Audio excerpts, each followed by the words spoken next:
बिस्मिल्लाहिर्रहमानिर्रहीम, अस्सलाम वालेकुम। अली सलमान जी टीवी के तमाम नाज़रीन को पेप्सी जी स्पोर्ट्स में खुश आमदीद कहता है। जब ड्यूरिंग द वर्ल्ड कप इस महफिल को सजाते हैं आपके लिए और बात करते हैं उस दिन खेले जाने वाले मैचेस के बारे में या उस दिन से जुड़ी स्पोर्ट्स की खबरों के बारे में। और आज का दिन पाकिस्तान क्रिकेट में बड़ा तारीखी और यादगार दिन है कि जनाब आज ही के दिन पाकिस्तान ने यूनुस खान की क़ियादत में श्रीलंका को T20 वर्ल्ड कप के फाइनल में 8 विकेटों से शिकस्त दी थी। और आज के दिन को यकीनी तौर पर हम हमेशा याद भी रखेंगे, क्योंकि अब हमारे पास याद रखने को सिर्फ माजी के ही कारनामे हैं, क्योंकि मौजूदा क्रिकेट तो पाकिस्तान की इस काबिल है नहीं कि इसको मजीद डिस्कस किया जाए और ना कोई ऐसी खुशी की खबरें जो हमें यहाँ से मिल रही होती हैं। लेकिन वहाँ पर पाकिस्तान ने 8 रन से जो कामयाबी हासिल की थी और 138 रन का जो श्रीलंका का स्कोर था वो बड़ी आसानी के साथ पाकिस्तान ने 8 विकेटों पे ऐसे कामयाबी हासिल की और उसको अपने नाम कर लिया था। इस मैच की समरी में भी एक निगाह डालेंगे कि जहाँ पे पाकिस्तान ने 8 गेंदे कबल 8 विकेटों से इस मैच में कामयाबी हासिल की। 138 किए थे श्रीलंका ने पहले बैटिंग करते हुए 6 विकेटों के नुकसान पे। संगाकारा ने 64 रन की इनिंग खेली, मज़ाहमत उन्होंने दिखाई। 35 रन की नॉट आउट इनिंग खेली एंजेलो मैथ्यूज़ ने। अब्दुल रज़ाक ने 3 विकेटें हासिल की और पाकिस्तान की तरफ से शाहिद खान आफरीदी ने बड़ी ज़बरदस्त through out the tournament batting भी की, फील्डिंग भी बड़ी अच्छी की। 54 रन की नॉट आउट इनिंग खेली और इस तरह 37 रन बनाने में कामरान अकमल कामयाब रहे और पाकिस्तान ने 8 विकेटों से कामयाबी हासिल की इस फाइनल में और हमेशा के लिए तारीख में अपना नाम जो है वो रकम करवा लिया। बड़ी फतह है पाकिस्तान की 92 के वर्ल्ड कप के बाद दूसरी बड़ी कामयाबी थी पाकिस्तान की ICC के किसी इवेंट में। उसके बाद फिर पाकिस्तान ने चैंपियंस ट्रॉफी को भी अपने नाम किया। आज इस मैच को भी थोड़ा सा डिस्कस करेंगे। साथ साथ अब से थोड़ी देर पहले साउथ अफ्रीका और इंग्लैंड की टीमों के दरमियान मैच खेला गया। 163 रन स्कोर किए पहले बैटिंग करते हुए साउथ अफ्रीका ने और 7 रन से कामयाबी against the England south Africa की टीम ने हासिल की। तो बहुत सारी बातें हैं पाकिस्तान क्रिकेट से जुड़ी खबरों के बारे में भी, क्योंकि पाकिस्तान की शिकस्त के बाद तनकीदों का सिलसिला जारी है, इल्ज़ामात का सिलसिला जारी है और रेक्टिफाई करने की चीज़ें को कोशिश की जा रही है। मेरे साथ मौजूद हैं बेंगलोर के हीरो तौसीफ अहमद साहब, शो में खुश आमदीद कहते हैं। अस्सलाम वालेकुम तौसीफ भाई, कैसे हैं? Thank you. मैं ज़रा बात करूंगा आपसे इस मैच के हवाले से कि जो फाइनल पाकिस्तान ने जीता, पाकिस्तान क्रिकेट में बड़ी तारीखी अहमियत का हामिल है ये मैच है।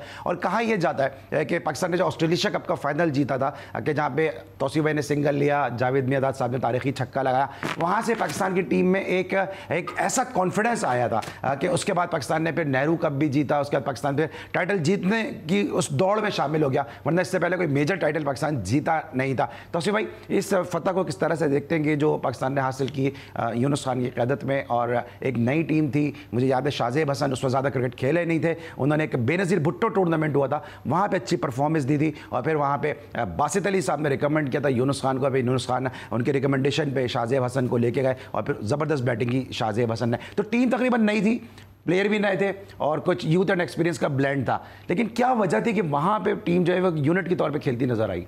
देखिए, इसमें सबसे बड़ी मेन चीज़ होती है जो लीड कर रहा होता है ना, उससे बड़ा फ़र्क पड़ता है। और ज़ाहिर है यूनुस खान था और हमने काफ़ी उसमें देखा है कि यूनुस खान जो है अपनी एक अथॉरिटी के साथ जाते हैं और उसमें कई दफ़ा लोगों ने ऐसा भी किया। बट इस मैच की हम पर्टिकुलर बात करें तो यस, यंग और थोड़े से सीनियर ज़रूर थे, बट प्लेयर थे, वो ऐसे प्लेयर थे, क्योंकि मैं भी उस टाइम में डोमेस्टिक से में था, उस वक्त भी था और अब चला। लेकिन मैं देखता था, शाहजेब था, it's a very good player, बहुत अच्छा प्लेयर था। और मैंने उसको, मुझे अच्छी तरह याद है कि हमारा फैसलाबाद में मुल्तान में एक मैच हो रहा था जिसमें वनडे था, मैं कोच था कराची का। तो उस वक्त मेरे ख्याल 170 रन किए थे शोएब मकसूद ने उस पिच पे, और हम लोग मेरे ख्याल 300 के करीब ऐसे ही कुछ था, जो बड़ा मुश्किल टारगेट था। लेकिन शाहजेब ने क्या इनिंग खेली थी और उसके बाद वो रन्स भी चेस कर दिए और उसने जो है ना 150 से ऊपर का, जहाँ तक मुझे याद है। तो वो टीम थी। फिर असल वही चीज़ कि आपका सही कॉम्बिनेशन और फिर उसको किस तरह यूज़ करना है, बैटिंग में ऊपर नीचे करना, या वो एक यूनुस की एक अपनी क्लास थी, सबको मालूम है। लेकिन हम अनफॉर्चुनेटली हमारे यहाँ जो है प्रॉब्लम काफ़ी होती हैं। ये बज़ाहिर तो ये सब लग रहा था कि बहुत, और जाहिर है कि जीतें तो एक कॉम्बिनेशन था ही, बट बाद में बातें खुलती हैं कुछ अजीब टाइप की। और मतलब जैसे जैसे टाइम गुजरता है, मैंने इंटरव्यूज़ वगैरह में भी देखा, तो ये चीज़ें ख़राब करके रख देती हैं। वरना अच्छा भला चल रहा होता है, उसको कैरी ऑन क्यों नहीं करते हैं? क्योंकि उसके बाद भी ये तो बहुत बड़ी विक्ट्री थी, सच बात तो ये है। और फिर उसके बाद एक सरफराज के उसमें भी आप सिलेक्टर थे? उसमें मैं सिलेक्शन कमेटी, मतलब एक नज़र आती थी कि फर्क है। अच्छा वापस अगर तौसीफ भाई इस विक्ट्री की तरफ आते हैं तो जिस तरह शाहजेब हसन को यूज़ किया, इस तरह अहमद शहजाद का अगर जिक्र आया, मुझे याद आ गया कि अहमद शहजाद ने जब ये टूर्नामेंट खेला है उसके बाद उन्होंने अंडर 19 का फाइनल भी खेला है, तो उससे पहले वो पाकिस्तान को रिप्रेजेंट कर चुके थे। अहमद शहजाद को इस तरह यूज़ किया, शाहजेब हसन यंग थे, फिर इसके साथ साथ मोहम्मद आमिर उस वक्त बहुत यंग थे, फिर दूसरी तरफ शाहिद आफरीदी को नंबर 3 पे खिलाया उन्होंने इस टूर्नामेंट में, उमर गुल को कॉन्फिडेंस दिया, अब्दुल रज़ाक से परफॉर्मेंस ली, तो एक बड़े अच्छे तरीके से टीम को लेकर चल रहे थे। नहीं बिल्कुल ऐसे ही था, और जिसका नतीजा हमारे सामने था। और जाहिर है कि देखें हर किसी की आदत का अलग वो होता है, बट आपके पास एक ऐसा प्लेयर था जो टॉप क्लास प्लेयर था, वर्ल्ड क्लास प्लेयर था, और वो टीम को लेके भी चल रहा था साथ, और नज़र भी आता था ग्राउंड में जो कुछ भी था, और ये उसी की वजह से ये सब कुछ होता है। लीडर होता है ना, तो वो डिसीजन लेता है। जब वो हारता है तो सारे ब्लेम वो जब उसको दिया जाता है, तो फिर उसका क्रेडिट जो अच्छी चीज़ हो तो उसको क्रेडिट भी देना चाहिए। तो मैं समझता हूँ कि यूनुस के टाइम में अगर आप देखें उसका पूरा करियर 10,000 रन तो अपनी जगह है, बट वैसे आप उसका करियर अगर देखें ना तो उसने बहुत अचीव किया है, बहुत कुछ अचीव किया है, वो अलग बात है। और मुझे अफसोस ये है कि देखें ये प्लेयर जो छोड़ते जा रहे हैं या ऐसे टॉप क्लास प्लेयर हैं, इनको मार्केट में होना चाहिए, हर हाल में होना चाहिए। अब अनफॉर्चुनेटली हमारे कुछ ऐसे हालात बन जाते हैं कि जिसकी वजह से नहीं, बट जिस तरह की विक्ट्री मार्केट में होना चाहिए या बोर्ड में होना चाहिए? मेरा ख्याल है इनको क्रिकेट के उसमें होना चाहिए, बोर्ड मीन के। मार्केट में तो है ना, मीडिया तो नहीं मार्केट से नहीं मीडिया नहीं, मैं तो क्रिकेट बोर्ड में, क्रिकेट मार्केट की बात कर रहा हूँ। आई मीन अगर उसको दूसरे उससे देखा जाए कि क्रिकेट बोर्ड में और किसी टीम के साथ लगा होना चाहिए। अभी भी तो लोग लगे जस्ट जिनको हम सेलेक्ट करते थे वो। अच्छा तौसीफ भाई आप जो बात कर रहे हैं, क्योंकि आपने, मैं इसलिए बात कर रहा हूँ क्योंकि यूनुस खान जो है तौसीफ भाई के जोन से ही हैं और मैं भी इन्हीं की जोन का ही हूँ, तो हमने काफ़ी देखा है कि यूनुस खान को आपने भी देखा होगा, टेम्परामेंट का उनका वाकई प्रॉब्लम है या इसको हाइप ज़्यादा दी जाती है? क्योंकि यूनुस खान नहीं चाहिए, सच्चा आदमी है, तो इसको हाइप ज़्यादा दी जाती है कि टेम्परामेंटल उनके इशूज़ हैं। देखिए एक तो सबसे मेन चीज़ है, देखो कुछ चीज़ें ऐसी आई सामने, अब इनसाइड क्या था क्या नहीं था वो अलग बात है। थोड़ा सा टेम्परामेंट, जैसे हमने कोहली जब कप्तानी कर रहा था उसका टेम्परामेंट वो वाला नहीं था जो एक कप्तान का होना चाहिए। वो तो यूनुस तो फिर भी खामोश था कप्तानी में, ऐसा वो उछल कूद और पता नहीं हाथ पैर चलाना कोहली का, लेकिन उसके बाद से उसको इसी वजह से उन्होंने पीछे किया। बट उसके बाद अभी हम देखते हैं तो बहुत ज़्यादा एग्रेसिव नज़र नहीं आता। तो खुद तो खामोश है, बल्ला भी खामोश हो गया। बल्ला चले टाइम के साथ हो जाता है ऐसा। और लेकिन ये यूनुस का जहाँ तक ताल्लुक है, कुछ जगहों पे देखा कि थोड़े से, अब कसूर क्या कहें, देखें असल चीज़ ये है कि कोई भी कर रहा है, चाहे क्रिकेट बोर्ड से हो रहा हो या कहीं से भी हो रहा है, कोई ग्रेट प्लेयर है, और ऐसी बातें अगर निकलती है ना कहीं से, कई इशू हैं, एक नहीं है, कई इशू हैं कि फांसी लगा लूं और पता नहीं क्या क्या, गोली मारूं या क्या, ये इशू जब होता है ना तो ये हम लोग नहीं सुन रहे, बाहर वाले भी सुन रहे होते हैं। आज जो हमारा मजाक उड़ाया जा रहा है ना, आप सोच नहीं सकते क्या क्या बना हुआ है बीच में, क्या क्या जो है। अच्छा तो इसको वाइंड अप करेंगे जरा इस टॉपिक को, लेकिन जाने से पहले जिस तरह हम जिक्र कर रहे हैं T20 वर्ल्ड कप की इस कामयाबी का, आपने भी बहुत सारे चैनल्स देखे होंगे, आप मीडिया को फॉलो भी करते हैं, आपने देखा है कि अब ऐसी कोई हाइप है नहीं, इसका कोई जिक्र हुआ नहीं है इतना इस पाकिस्तान की इस ज़बरदस्त विक्ट्री का, कोई जश्न ऐसा हुआ नहीं है, क्योंकि पाकिस्तान की टीम की अब मौजूदा टीम की परफॉर्मेंस काफ़ी ख़राब है। बिल्कुल है, और नज़र आया है, सबके सामने है, और हमेशा होता ज़रूर है मगर इतना नहीं होता। और ना क्यों नहीं होता, इस वजह से कि जो हम कहीं ना कहीं एक ऐसा कोई मैच खेल जाते हैं कि जो सबको याद रहता है, यानी कि इंडिया से जीत गए और इस दफ़ा इंडिया से जीतते जीतते हार गए, तो उसकी वजह से और ज़रा प्रॉब्लम हमारी टीम के अंदर आ गई। ठीक है, और तौसीफ भाई बोले जीतते जीतते हार गए। तौसीफ भाई ने और जावेद निजात साहब ने एक हारा हुआ मैच जिताया था, और यहाँ बड़ी मुश्किल से, जो कहते हैं ना कि मैच जीतें, यहाँ बड़ी मुश्किल से पाकिस्तान इंडिया से हारा है, क्योंकि दोनों ही टीमें तैयार थी कि हम हारें या वो हारें, लेकिन पाकिस्तान यहाँ पे इस मौके पर बाजी ले गया। बहुत सारे लोग ये कहते हैं कि पाकिस्तान ने मायूस किया, लेकिन पाकिस्तान ने तो जनाब इस मैच में कंप्यूटर को भी जो है वो मात दे दी, क्योंकि कंप्यूटर ये बता रहा था कि पाकिस्तान जीत जाएगा। कोई 90% जो था या 93% जो था वो पाकिस्तान के हक में रिजल्ट था, और पाकिस्तान ने इस कंप्यूटर को भी मात दे दी और पाकिस्तान उसको भी गलत साबित करते हुए इस मैच में बड़ी मुश्किल से शिकस्त को गले लगाया। देखते रहिए पेप्सी जी स्पोर्ट्स। वापस आएंगे तो जरा मौजूदा T20 वर्ल्ड कप के हवाले से बात करेंगे। वसीम अकरम ने कहा कि जनाब पूरी दुनिया हम पर हंस रही है और इतना ख़राब दिन पाकिस्तान ने क्रिकेट पे कभी आया नहीं। इससे भी ख़राब दिन भी माजी में आ चुके हैं, लेकिन वो अब शायद किसी को याद नहीं है। देखते रहिए Pepsi G sports.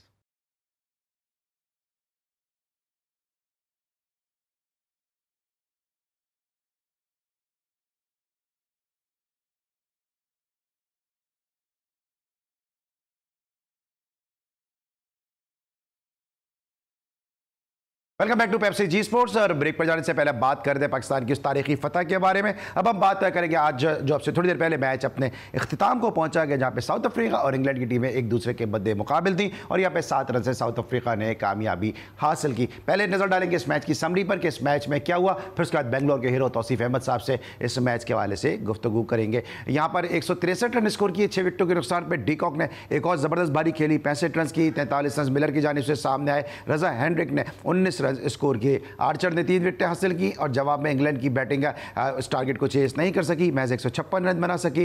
Harry Brook ने 53 रन की इनिंग खेली। लिविंगस्टन ने 33 रन स्कोर किए। महाराज और रबादा ने 2-2 विकेटें हासिल की और जवाब में साउथ अफ्रीका ने इस मैच में 7 रन से कामयाबी हासिल की। और इंग्लैंड, जिसको बड़ा एक मजबूत कंटेंडर कहा जा रहा है इस टूर्नामेंट को जीतने का, उसको यहाँ पर शिकस्त दी है। साउथ अफ्रीका की जानिब से एक खुशाइन चीज़ ये है कि डीकॉक जो है वो फॉर्म में आ गए, जो IPL में इतना अच्छा परफॉर्म नहीं कर सके थे, लेकिन यहाँ पर हम देख रहे हैं कि डीकॉक की फॉर्म में बर वक्त वापसी जो है काफ़ी खुश आइंद है। अब इस मैच के बाद जो पॉइंट टेबल पे सूरत हाल है वो कुछ इस तरह से कि साउथ अफ्रीका ग्रुप 2 में इस वक्त लीड कर रही है, टेबल टॉपर है। इंग्लैंड ने अब तक 2 पॉइंट हासिल किए सेकंड नंबर पे, जबकि USA और वेस्ट इंडीज़ की टीमें जो है उन्होंने अब तक अपने पॉइंट्स का आगाज़ नहीं किया है। तो अगर हम तौसीफ भाई इस पॉइंट टेबल को रखें जहन में, उस मैच को बाद में डिस्कस करते हैं, तो इस वक्त हमें बड़ा मजबूत लग रहा है कि ये पूल थोड़ा सा वेस्ट इंडीज़, साउथ अफ्रीका और इंग्लैंड के दरमियान यहाँ पर मुकाबला होगा। लेकिन वेस्ट इंडीज़ ने यहाँ पर जो है अभी तक पॉइंट का खाता नहीं खोला है।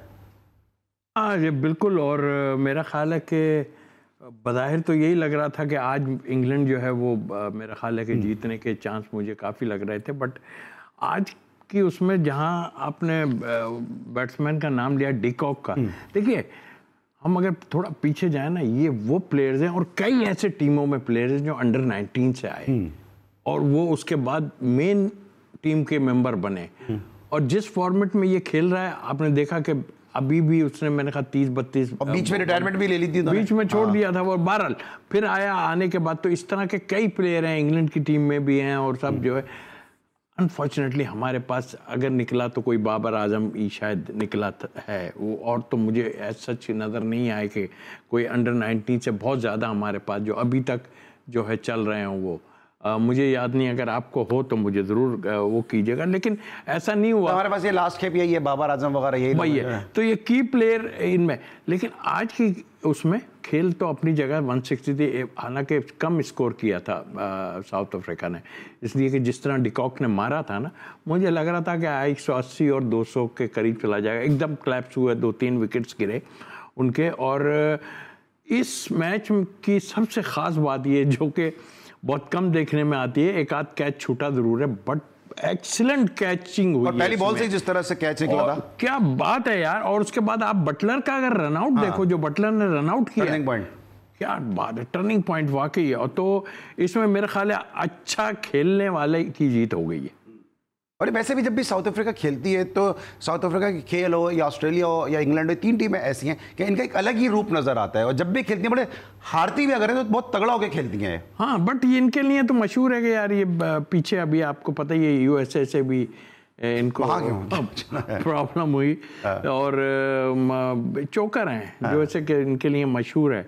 तो मेरा ख्याल है इस दफ़ा आए, ज़रा तगड़े आए ज़रूर है, बट मुझे तो लग रहा है ये दोनों ही टीमें ऊपर आने के चांसेस हैं। वेस्ट इंडीज़ को कैसा देख रहे हैं? वेस्ट इंडीज़ बिल्कुल है कि वो उनके अटैकिंग, लेकिन वो एकदम क्लैप्स हो जाते हैं। अब अगर बहुत ही अच्छा खेलेंगे तो ये ऊपर आ सकते हैं। अच्छा, हम कोई कह रहा है कि बांग्लादेश भी आ सकता है उसमें, तो आ तो वो तो खैर वो दूसरे ग्रुप में, दूसरे ग्रुप में दिखाता हूं उसको, डिस्कस करता हूं। लेकिन ये मैं ये 2 टीमों का मुझे काफी चांस, आपको लगता है ये दोनों टीमें ऊपर आएगी? और वेस्ट इंडीज जाहिर है कि अपने कंट्री में खेल रहा है, बट अच्छा ही खेलेंगे तो ये इन दोनों को गिरा सकते हैं। ठीक है, साउथ अफ्रीका जो लास्ट मैच है वो यूएसए से। अच्छा, यूएसए एक ऐसी टीम बन गई है कि पार्टी स्पॉइलर साबित हो रही है हर टीम के लिए। जी जी। तो क्या लग रहा है कि अपसेट नजर आ रहा है? देखिए, वो बिल्कुल जो पिछला मैच खेले हैं वो तो बहुत ही ऐसा था जो मैं समझता हूँ कि बहुत ही अच्छा खेले, और इस फॉर्मेट के हिसाब से उन्होंने खेली क्रिकेट, और जिसे कहना चाहिए मेरा ख्याल कोई 11 छक्के और 5-6 चौके भी उसमें मारे थे, तो नज़र आ रहा था कि ये लोग इस टाइप की क्रिकेट खेलते हैं। लेकिन पहला मैच था, अब देखना ये है कि अगर किसी को टफ टाइम दे दिया तो कोई टीम बाहर कर देंगे। क्योंकि इंग्लैंड और यूएसए जिस मैच की मैं बात कर रहा हूँ, शायद मैंने साउथ अफ्रीका कह दिया, इंग्लैंड और यूएसए की जिस मैच की मैं बात कर रहा हूँ, इंग्लैंड के कुछ प्लेयर जो लियाम प्लंकेट की अगर मैं बात कर लूँ, वो इंग्लैंड से जो है वो यूएसए चले गए, वो टीम में जगह नहीं बना सके। तो काफ़ी प्लेयर इंग्लैंड के यूएसए में खेलते रहे, तो अगर इधर टीम को जानते भी होंगे। बिल्कुल जानते होंगे, और जाहिर है देखिए ना, होमवर्क तो सब आज के दौर में सब कुछ हो रहा है। उनके साथ बस एक ही प्रॉब्लम है, प्रॉब्लम क्या, फिर भी वो खेल रहे हैं, बड़ी बात है। यही नहीं, और कंट्रीज़ के भी हैं कि वो लोग बेचारे जब गए हैं तो वो क्रिकेट खेलने की वजह से नहीं गए, वो जॉब की वजह से वहाँ पर गए। और कई कंट्रीज़ में ऐसा है, जैसे आप आयरलैंड वगैरह इन सबको देख लें, ये बेचारे जॉब करते हैं, और जॉब करके खेलना कितना मुश्किल काम है। आप खुद सोचेंगे, सुबह से अगर जाएंगे और फिर एकदम 6-8-10 दिन मिले, इन्हें छुट्टियाँ लेके जा रहे हैं, सम टाइम छुट्टियाँ भी मुझे याद है एक किसी प्लेयर को छुट्टी नहीं मिली थी, तो वो नहीं। मूनी थे जो जिन्होंने आयरलैंड ने जब पाकिस्तान को अपसेट किया था, तो मूनी थे आयरलैंड के जो स्कूल टीचर थे, उनको छुट्टी नहीं मिली थी, छुट्टी नहीं मिली थी, वो जानते हैं। तो वो मैं कहने का मकसद ये है कि ये तो मेहनत करने और अपनी जॉब के लिए फैमिली के साथ गए हैं, वहाँ जाके इतना अच्छा खेलना ज़ाहिर शौक़ था। यानी इंडियंस भी हैं उसमें, पाकिस्तानी भी 2 हैं, और भी कई कंट्रीज़ के हैं, तो वो बड़ी बात है कि ये जो है ना, इनको टाइम मिल जाता है और ये करते हैं। और जाहिर है कि ये अपने मुल्क से जब आए हैं तो ये खेलते हुए आए वहाँ से, तो वही कामयाब हो सकता है जो पहले कर जाए। एकदम टीम बनती है तो आपको पता है कि अभी तक यूएई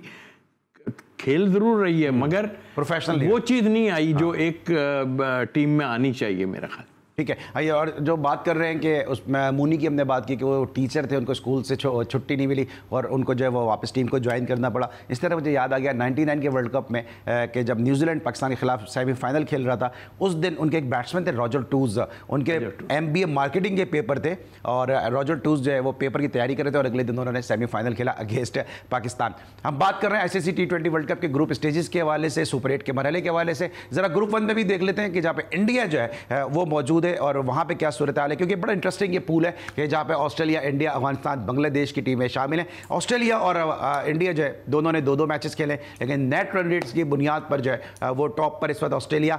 इंडिया जो है वो इंडिया और बांग्लादेश, ये बड़ा इंपॉर्टेंट मैच होगा, क्योंकि ऑस्ट्रेलिया ने भी एक मैच खेला 2 पॉइंट है, इंडिया ने भी एक मैच खेला 2 पॉइंट है। लेकिन इसके साथ साथ इंडिया बांग्लादेश मैच किस तरह देखते हैं, क्योंकि अगर ये मैच बारिश की नज़र हो जाता है तो फिर थोड़े से मसाइल हो सकते हैं। 3 पॉइंट हो जाएंगे दाहिर है, और फिर हम बांग्लादेश का इंतज़ार करेंगे कि वो किसी को मार दे तो शायद वो ऊपर चला जाए, पर फिर रन रेट पे आप जैसा कहे कि वो आएगा।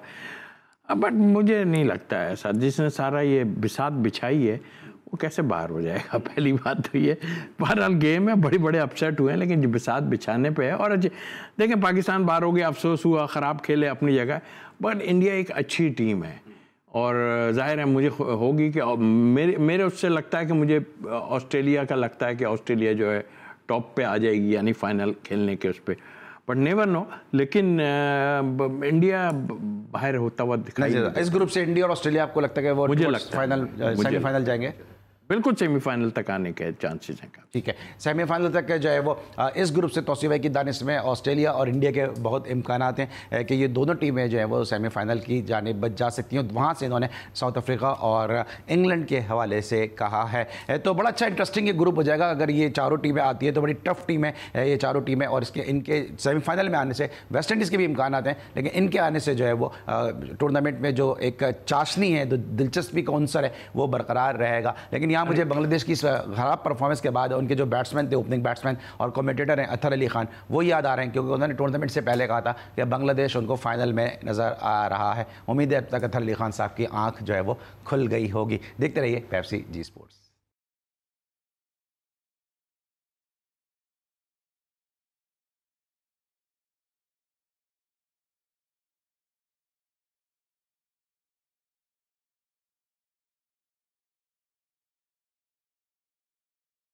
Welcome back to Pepsi G sports. Break पर जाने से पहले बात कर रहे थे साउथ अफ्रीका और जो इंग्लैंड के दरमियान मैच हुआ कि जहां पे साउथ अफ्रीका ने 7 रन से कामयाबी हासिल की। अब थोड़ी बात तय करेंगे अपनी पाकिस्तान क्रिकेट के हवाले से कि जहां पर अब खबरें यह आ रही हैं कि बाबर आजम जो है उनको रिटेन किया जा सकता है। बाबर आजम के हवाले से और भी खबरें आ रही हैं। साथ साथ ये भी कहा जा रहा है कि सिलेक्शन कमेटी को भी फारिग किया जा सकता है, और ये भी दूसरी तरफ से खबरें आ रही हैं कि सिलेक्शन कमेटी को रिटेन भी किया जा सकता है। तो एक बड़ी खिचड़ी सी जो पाकिस्तान क्रिकेट बोर्ड है के ऐवानों में इस वक्त पक रही है। तो उससे भाई क्या लग रहा है आपको कि क्या बाबर आजम को, क्योंकि एक खबर ये भी आई है कि चूंकि पाकिस्तान ने करीब कोई T20 सीरीज़ खेलनी नहीं है तो बाबर आजम को रिटेन किया जाएगा, और दूसरी तरफ ये खबर आ रही है कि शाहीन शाह अफरीदी और रिजवान को रेस्ट दिया जाएगा। रेस्ट देना आपको लगता है कि T20 की परफॉर्मेंस पर टेस्ट सीरीज़ में अगेंस्ट बांग्लादेश उनको रेस्ट दे दें?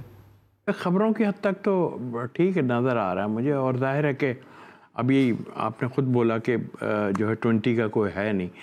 मोस्टली प्लेयर चाहते ही हैं कि ये बड़े फॉर्मेट ना ही खेलें तो अच्छा है, क्योंकि अब वो जो सिलसिला है वो आपको पता है कि दुनिया में लीग हो रही है, ऐसे हुआ ख़त्म हो गया। बाल पाकिस्तान के पॉइंट ऑफ व्यू से जो कभी पहले नहीं हुआ ना अली, देखिए सच्ची बात है, कोई भी हो वो, अब आपको बैकअप के लिए ये जो आप अभी ए टीम ऑस्ट्रेलिया जा रही है, जैसे आप वो 6, 7, 8 प्लेयर वो निकाल लें जिनकी आपको रिक्वायरमेंट है। चलो हो गया, मैं तो अब भी फिर कहता हूँ कि पुट डस्ट और मट्टी पाव वाली बात है, लेकिन अब आप ऐसा करो कि जो है पहले कोशिशें हुई हैं। पाकिस्तान को जाना भी दिसंबर में भी, ऑस्ट्रेलिया जाना भी है नवंबर दिसंबर में। तो नहीं, मतलब कहने का ये कि हाँ बिल्कुल ठीक कह रहे हैं, और लेकिन एक चीज़ है कि आपको अब ये करना पड़ेगा। अगर आप ये नहीं करेंगे ना तो अब वहीं के वहीं दूसरी तरफ T20 की परफॉर्मेंस के बुनियाद पर अगर हम शाहीन शाह अफरीदी रिजवान को रेस्ट करा देते हैं, आप समझते हैं ये कि दानिशमंदाना फैसला होगा ये? क्योंकि अब भी हम एक हार कर आ रहे हैं। दूसरा बांग्लादेश अगर हमें हमारे सॉइल पे हरा के चला गया तो ये एक और बड़ा हमारे लिए नुकसान सर। ये तो कुछ होना ही होना है, मगर बगैर चांस लिए आप कुछ नहीं। जिम्बाब्वे आई तो आपने नहीं खिलाया, और दूसरे, और ये नहीं मैं कहता, मैं यूँ को पार्ट रहा हूँ, तो कहा गया है, हर तरफ से कहा गया है कि भाई थोड़ा इसको चांस देख लो, इसको देख लो, इसको देख लो, मगर नहीं किया। इट मीन्स कि प्लेयर्स का थोड़ा सा वो था। अब कुछ ऐसा करें छोड़ के कि हम प्लेयर पावर और ये बातें करें, आप छोड़ के इस चीज़ को, आप 8 से 10 लड़के ऐसे हों जिसमें स्पिनर भी हो। उसमें देखें ना, साजिद खान को आप ले गए, गायब कर दिया। वो लोग जो लाए थे ना काम किया, ना कुछ, दूसरे मुल्क में जाके अपना काम दिखा रहे हैं और खेल रहे हैं, और मतलब आई मीन के कोचिंग कर रहे हैं सारा। तो ये आते हैं और यहाँ पे कार्ड पंच किया एक 6 महीने का, और उसके बाद जो है निकल गए और वहाँ से इन्होंने किया। तो ये भी सब चीज़ें देखनी चाहिए कि जो लोग आते हैं ना, अभी तक तुम मतलब एक ऑफिस में चले, मुझे तो इंक्लूड ही नहीं किया ना इसमें किसी में, मैं तो सिलेक्शन कमेटी में। अभी तक वो आए भी ना सकलैन, तो उन्होंने क्या किया था, बजाय उसके साजिद को बिल्कुल ही इग्नोर करके, भाई चाहते ही नहीं थे मेरा काम। मैंने तो ये सुना कि शायद वो किसी लाना ही नहीं चाहते थे ये लोग किसी ऑफ स्पिनर को, या ऊपर अंदर की कोई ऐसी कहानी। लेकिन ऐसा ना करें, अब आप लाएं जो भी है उसको ले जाके आप ए टीम के साथ टूर कराएं, खिलाते रहें इनको, फिर ही आपका बैकअप बनेगा। थोड़ा टाइम जरूर लगेगा। देखिए ना, मैंने तो बांग्लादेश जाके देखा ना, आप टीम के साथ हैं? मैं अली आपको सच बताऊं, हमारी अंडर 19 थी, उनकी अंडर 19 हमारे साथ खेल रही थी, और वो जीतते वाले थे। हाँ, और अंडर 16 इंडिया में खेल रही थी। तो कुछ इस तरह का सेटअप बनाया जाए, और सही ऑनेस्ट, देखें ऑनेस्ट लोग अगर नहीं आएंगे ना तो यही कहानी चलती रहेंगी, कमेंट्री बॉक्स में बैठे रहेंगे, माल पिया और निकल गए, ये वाली चीजें खत्म होनी चाहिए। पाकिस्तान का सोचो अब। अच्छा, ऑनेस्टली आपने बात की, मेरे पास 3-4 मिनट है, क्विकली इधर बताइएगा। ये भी कहा जा रहा है कि बाबर आजम के भी पैसों में तनज़्ज़ुल की जा सकती है, आजम खान के साथ जो है वो उसका कॉन्ट्रैक्ट ख़त्म किया जा सकता है। इसके अलावा इफ्तिखार के बारे में भी बात हो रही है, शादाब के बारे में भी बात हो रही है। आपको लगता है कि इस तरह के फैसले पाकिस्तान क्रिकेट बोर्ड ले सकता है या ले सकेगा? अली देखें, होना चाहिए। पता है क्या है, हर उसमें ये होता है, आप अगर टॉप कर रहे हैं और आप टॉप, जाहिर है आप टॉप प्लेयर हैं अपनी जगह, स्लैब सिस्टम इसीलिए बनाया जाता है। मगर जब आप परफॉर्म नहीं करते ना तो कटौती, जब $1 लाख दे रहे हैं तो फिर कटौती भी होनी चाहिए। कटौती होनी चाहिए, ठीक है, कटौती होनी चाहिए। कि दूसरे मोहम्मद हफीज़ आजकल काफ़ी बात कर रहे हैं कि जब मैं टीम डायरेक्टर था तो 3 से 4 लड़के ड्रेसिंग रूम में सोते हुए पाए जाते थे। फिर उन्होंने ये भी कहा कि फिटनेस का जो है वो कल्चर नहीं है। और अभी उन्होंने एक और स्टेटमेंट दी है कि कोहली जो है वो सेल्फिश प्लेयर है। हफीज़ कोहली से भी बड़े प्लेयर हैं, कोहली पे स्टेटमेंट दे रहे हैं। सर अभी क्या कह सकते हैं, हर आदमी का अपना वो है कि सेल्फिश है या क्या है। सेल्फिश कैसे है वैसे? आई डोंट नो क्यों कह रहे हैं सेल्फिश, किस सेंस में कह रहे हैं आप सेल्फिश?